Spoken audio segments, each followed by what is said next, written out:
Hey guys, and welcome back again to Rage Gaming and more Wilds talk. My name is Hollow, and I played the game. We were invited to Gamescom to play the game for about 90 minutes, and 30 of those I was able to record. So a bunch of the clips you'll see in this video are actually moments of me playing the game. With that, I've learned a lot I want to share. I made a whole video about the overview of what it was like and the many details that we saw, as well as a video specifically about combat and the weapons that I played. But obviously, beyond playing the game myself, I talked to other people at the event who played before me and had their own experiences, and now I'm home, I've also looked at the community finds too. So yeah, I've learned a lot in the last few days. Today then, I'm sharing this massive list of useful or important things as generally quick as I can give you the information. So let's just begin. First up, when you load into a locale, you'll find the main base, a kind of hunter settlement. Here you'll have a main tent and a bunch of NPCs. For example, the blacksmith was here, that we couldn't interact with her in this gameplay session. Just because there's hunter settlements and then temporary camps around the map does not mean there's not going to be a main village, or in fact apparently multiple villages where we can meet other NPCs and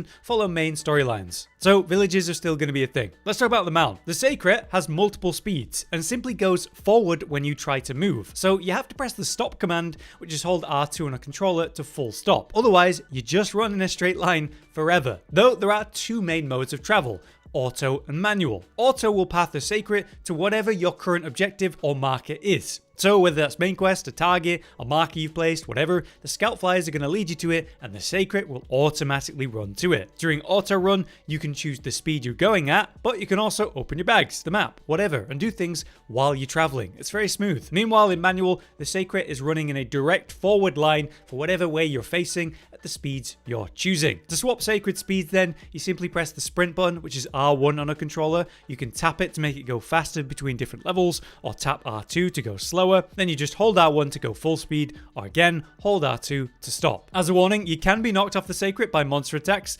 leaving you exposed. The sekret will run off for a bit when that happens as a small punishment, but the sekret does have a kind of auto dodging feature when being attacked, but it's got a kind of limited number before you become vulnerable. So that's the mount. How about a bunch of different topics? How about swimming? That is indeed a thing in this game, underwater swimming specifically, but they've been very clear that there is no combat in swimming mode. It's just a feature for passing through specific areas as you explore to get to another. This is actually an example where the sekret doesn't seem to go with us, as it is a place you just can't follow. Still, swimming mechanics are in the game. Maybe in the future they'll do something with it. How about some monster drop details? Dead monsters, when you kill them, now continue to exist, and they have a hitbox, meaning you can step on them, climb around on them, and even go up on top of them to carve. When you're breaking parts, or maybe even destroying wounds, that'll instantly give you a relevant monster part as you do it, instead of say at the end of the hunt. So that's pretty nice. If you're after something specific but it's a tough monster and you end up failing, you can still come away with parts you've broken. Monster drops are actually tied to time of day or even season, so specific scenarios to fight the monster might be optimal for what you need. In terms of the wounds mechanic though, they're extremely important. You're going to deal more damage to the wounds in general, and breaking them can cause a stagger, which is nice. But your focus mode special attack needs to hit a wound to activate its full effect. If you just throw these focus mode attacks at anything blindly, it's not going to work. Take the dual blades one. You literally will not launch up into the air for the grapple and spin attack if you use it against anything that is not a wound. So it is limited in that way. But focus mode is still an incredible tool for aiming.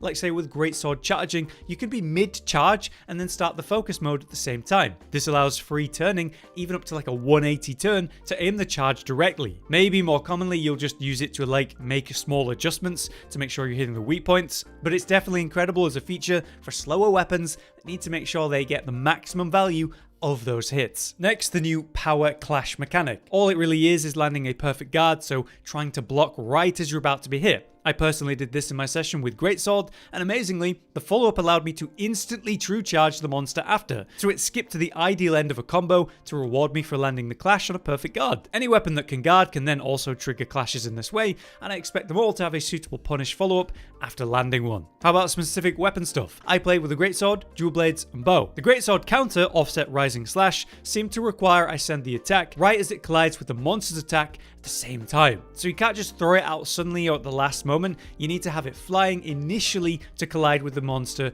and its attack. So there is certainly some skill to that counter. Take dual blades, the kind of demon dance as it were, where you press triangle and circle together to do this long combo. It is now a longer combo, continued by pressing triangle and circle again at each different interval. They've kind of cut it up into parts. It now ends in this vertical spin combo that's really cool, but the fact that you can simply not continue the combo intentionally rather than being stuck in a lengthy animation as before is really nice. Bow now has a special evade called Discerning Dodge. It basically is where you dodge at the last second when you're about to be hit, and it triggers this special iframe dodge that also restores stamina. Surprisingly, a huge amount, if not all of it, based on what we've seen. It seems kind of busted because you can kind of infinitely dodge and infinitely maintain your stamina if the monster's on you the whole time. So we're going to see if that gets balanced, but yeah, seems nuts. Also, bow coatings have changed, like the power coating example. Instead of having 50 at the start by default, then you craft more, you start with 0. Then by attacking with the bow or landing those perfect evades, you fill your new gauge at the bottom right, which can be spent to generate 8 power coatings at a time. So you do spend them quick, but you build them back up quick too, so I like it. On that note, bowguns now have basic ammo types in unlimited numbers, tied to your gauge. However, you will still need to craft element ammo, because I guess that would have been too strong, I suppose. Heavy bowgun and light bowgun ranges have been changed though, which will affect their core distance playstyle. Heavy bowgun can now fire at perfect range from further away, while light bowgun needs to be closer by comparison, so I guess that's how they're cutting the two apart and separating their identities. Weather is a thing, the locales will have their own, and as shown by Ray, monsters can affect the weather too. Ray brings with him this kind of lightning storm that changes the colours of the locale, triggering random strikes. I believe this is what they were referring as the sand tide. Locals have their own effects then, such as the sand tide in the Windward Plains, which lasts about 10 minutes, and the tide will move across the zone. So even when it's active, it's taking up space in the locale rather than applying to the whole thing. This means technically it's possible to fight Ray without being in that storm, which is pretty cool. There are new environmental hazards and other options like the new Great Thunderbugs. These are a cloud of thunderbugs that if you agitate, you can drag monsters in and it'll be like a shock stun. It would seem that thunder monsters aren't affected by these since Ray isn't, for example,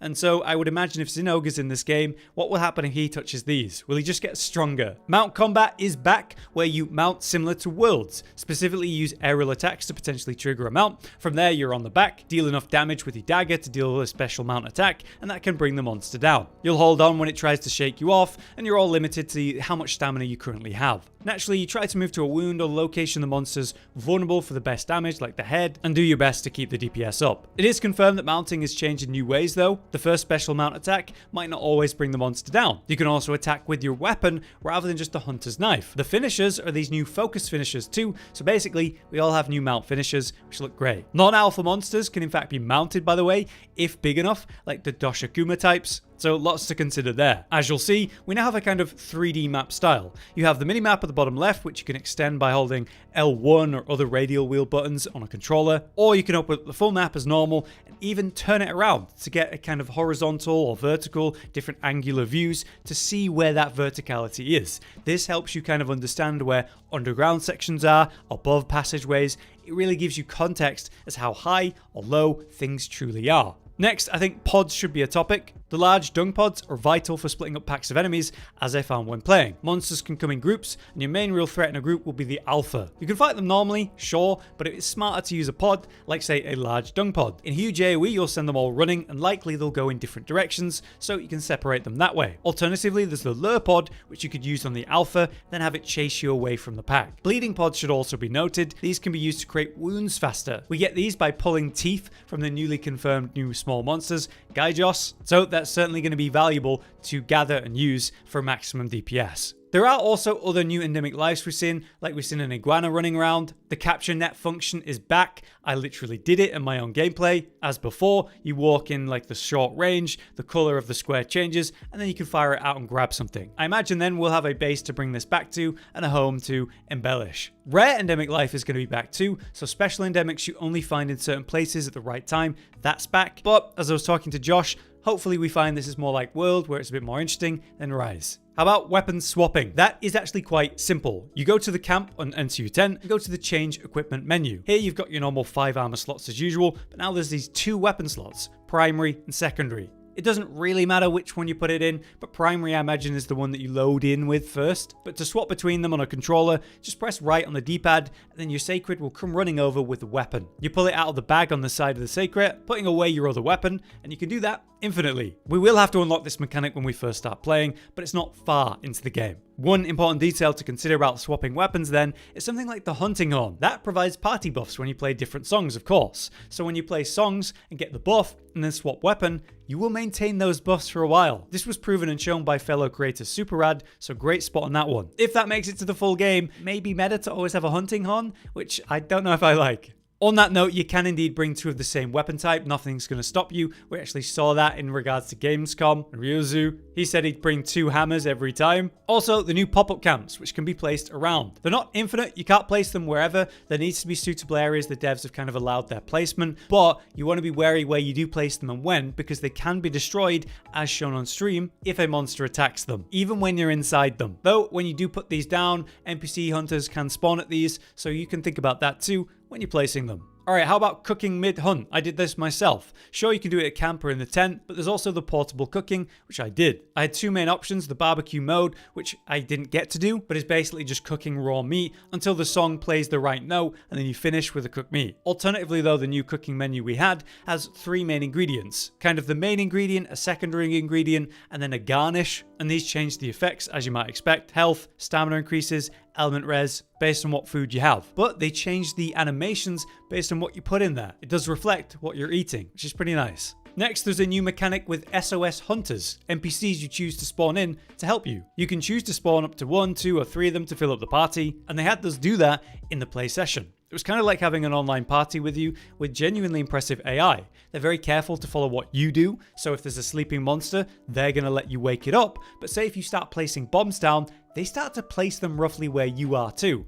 Very cool. On that note, we've seen 2 new NPC hunters from the story, Alessa and Rosso. Specifically, we saw one with a purple sekret, so from that, we can assume that sekret customization is very likely, though I assumed that anyway. Another thing, mantles are back. I had one in the play session, but they gave us the ghillie specifically. That's an obvious choice because sneak attacks are a thing in this game now, so applying the ghillie, getting close and doing a sneak attack to open a fight is certainly worth it. Right, let's talk about armor and equipment and quests and stuff. Firstly, skill activations are back. Rise made the change to just be a visual effect that flares on your character when it's going, but it looks like we're going back to the world style where there's text on the side of the screen whenever a skill activates. Hopefully we can turn that down or even off because it's a bit obnoxious when you constantly have them popping up. On that note, armor has no gender lock. This is a confirmed thing that I even did myself, swapping between whatever armor I wanted in whatever new combos. It's pretty cool. On that note, layered armor is back as well, confirmed to be unlocked by the story, as you might have imagined. Set bonus skills exist again though. If you wear enough pieces of the same set, you'll get skill bonuses, so say 3 pieces of a Rathalos set or something. But there's also now generic set bonuses, thematic monsters of a specific type.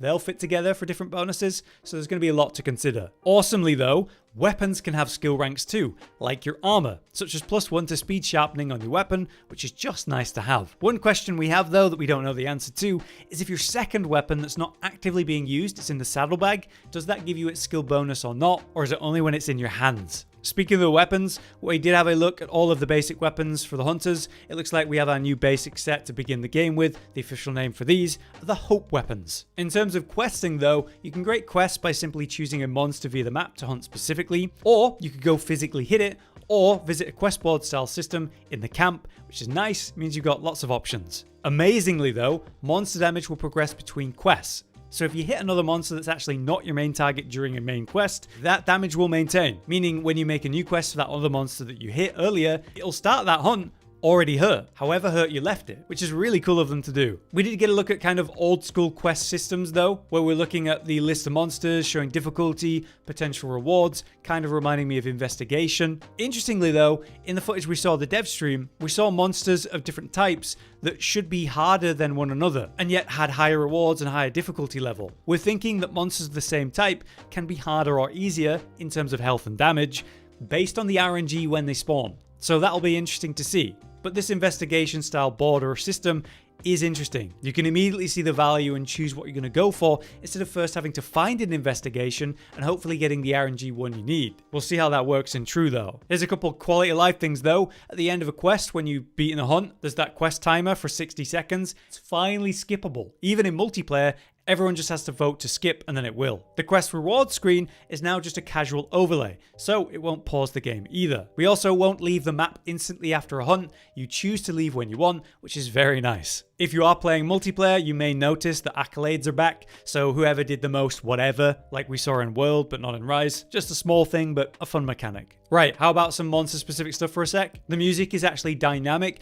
based on, sure, the enemy you're fighting, but the music changes when you fight a pack of enemies to fit that extra pressure and theme. So there's lots of subtle stuff there with the music that we should expect. Doshaguma has an interesting mechanic that I expect to see with other monsters. So when you're attacking wounds and you break them, that's kind of closing up the wound. You've done that. That wound's done now. But with Doshaguma, it can reopen its wounds by enraging because the monster kind of swells. We imagine other monsters are going to share that mechanic, maybe Devil Joe if we ever see him in the game, or other monsters that share that mechanic, but it's not just all of them. Ray Dow had some interesting details that I experienced when fighting him. For example, he has a crystal enhanced body part mechanic where during the fight, when using the beam, he kind of hardens the sand on his body apparently. This covers the part in crystal, enhancing its output. Very sketch stuff, but looks really cool. Beams will be fired from the horns though. They move to a straight kind of pole position as a charge point. That's the clear tell that it's about to fire a beam. There's the massive charge shots we've seen all over footage, but in my experience against Ray, he did do a lot of little bursts in combo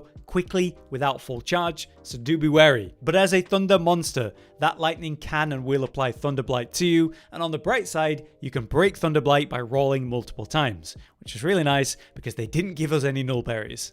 We also saw on stream the Ray Dow nest was revealed. His blue crystals that he makes and covers himself in, the nest is kind of covered in that. Since these things kind of harness his lightning, fighting him in the nest is actually a bigger threat, adding new danger for this apex threat of the locale. We expect other apexes then to have similar extra dangerous mechanics when fighting them in their nests. Balahara has some unique behavior too. It constricts around the target. During a turf war, we see it as it kind of constricts around whatever it's fighting. It's pretty horrible, but we see it kind of warp and cling around rock pillars too, worming around them.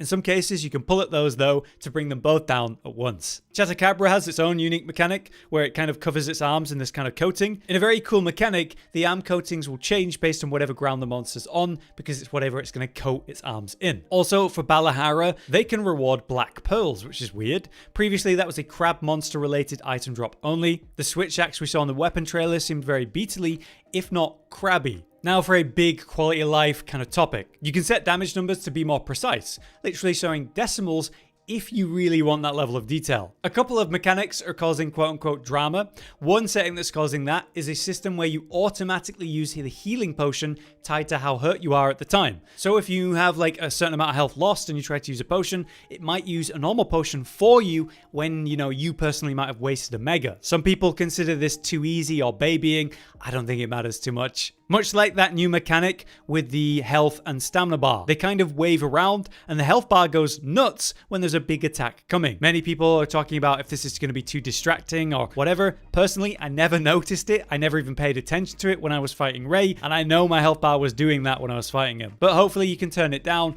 in the settings. Here's some cool stuff. For example, bombs. You can place them and then pick them up again after you place them. Maybe you placed it wrong. Cool. But you can also now throw them, which causes them to roll a short distance ahead of you, exploding on impact. This is a great way to guarantee the explosion as a wake up. Just be careful though, some monsters can roar loud enough to pop these bombs, which could be a problem. We do see scopes and binoculars return as mechanics, so if people like to really look at stuff, that's how you will. And your new handler, Alma, will come with you. When I was cooking out in the world at the portable one, she came and sat with me. And at times she would call out different information. Pretty subtle stuff, but sometimes useful. Like for example, there was a case on stream where she was reminding someone that they forgot to carve a tail they cut off, which is pretty damn awesome. Other quality of life stuff exists though, like item bars, they can be extended, and they're now organized by the categories of type, so it's much clearer. Supply items as a mechanic is back, and will get restocked after enough time, or maybe an unknown event, we're not certain. But those items go straight to the sekret instead of having to go to a box to pick them up,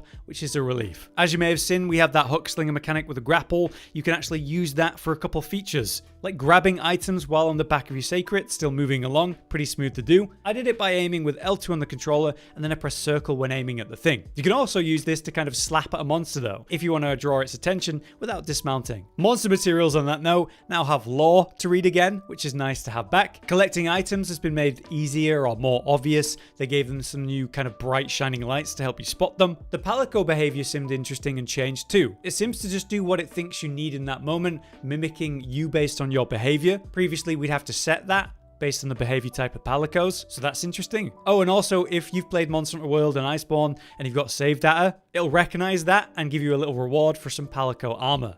Here's a not quality of life feature. Gathering's going to require multiple interactions to get all the materials, unlike Rise. So if you go to mine something, in Rise you get it all at once with one go, whereas here we're going to have to keep doing it over and over. Personally, I think it's a shame. We do see some environmental effects though in the world. Bombs and other explosives will spread fire around in tall grass, burning and leaving a kind of patch spot. There's shifting sands in this desert biome. These can collapse suddenly and create a kind of wormhole pulling you in, but also monsters dealing damage to them too. So they can be handy if you use them in the right way, just be careful. Speaking of which, these kind of things, being trapped in Balahara's quicksand, if there's an area below where you're fighting, it can drag you to new areas, which is kind of neat. And lastly, statuses will now provide extra information. So if you get stunned, we've seen a ticking timer above the hunter's head. Say you've been stunned and it's got like a 3, 2, 1, you're now free kind of thing. Some people also don't like that because, you know, it's easier to be aware of. Again, I just don't think it matters. But yeah, that is everything I wanted to share in this video. I hope this massive pile of information came out as understandable and I batched it in like understandable ways. If there's anything you guys can think of to add to this, let us know in the comments. A huge thank you again to Capcom for this opportunity to see and play the game early. It was fantastic. Until next time though, I've been Hollow, you've been you. Thank you for watching. Josh, Cotton, and Hollow with the videos, dropping the humor like a hammer on your tippy toes, bringing entertainment on a daily arrangement to take our insanity and turn it into entertainment. Yes, I said entertainment twice, to reiterate that it is nice to look into your faces on a mostly daily basis when you let us in your homes to make the whole world a stage. Goodbye.